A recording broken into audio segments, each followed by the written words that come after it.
بسم الله الرحمن الرحيم. ألم تر إلى الذين قيل لهم كفوا أيديكم وأقيموا الصلاة وآتوا الزكاة فلما كتب عليهم القتال إذا فريق منهم يخشون الناس كخشية الله أو أشد خشية وقالوا ربنا لم كتبت علينا القتال لولا أخرتنا إلى أجل قريب قل متاع الدنيا قليل والآخرة خير لمن اتقى ولا تظلمون فتيلا أينما تكونوا يدرككم الموت ولو كنتم في بروج مشيدة وإن تصبهم حسنة يقولوا هذه من عند الله وإن تصبهم سيئة يقولوا هذه من عندك قل كل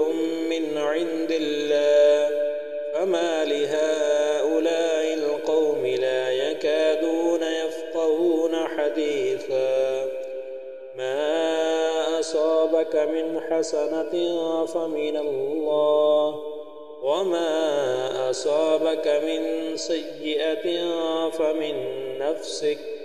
وأرسلناك للناس رسولا وكفى بالله شهيدا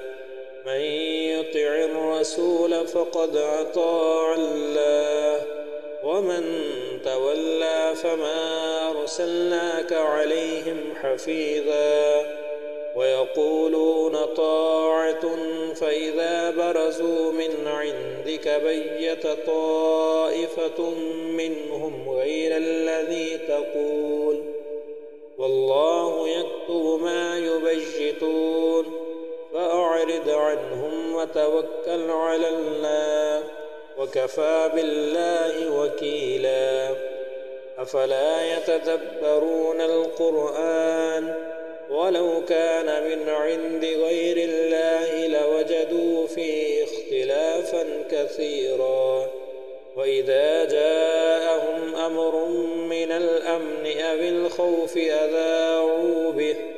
ولو ردوه إلى الرسول وإلى أولي الأمر منهم لعلمه الذين يستنبطونه منهم ولولا فضل الله عليكم ورحمته لاتبعتم الشيطان إلا قليلا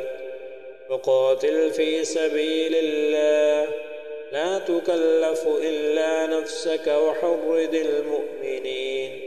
عسى الله أن يكف بأس الذين كفروا والله أشد بأسا وأشد تنكيلا من يشفع شفاعة حسنة يكن له نصيب منها ومن يشفع شفاعة سيئة يكن له كفل منها وكان الله على كل شيء مقيتا وإذا حييتم بتحية فحيوا بأحسن منها أو ردوها إن الله كان على كل شيء حسيبا الله لا إله إلا هو ليجمعنكم إلى يوم القيامة لا ريب فيه ومن أصدق من الله حديثا.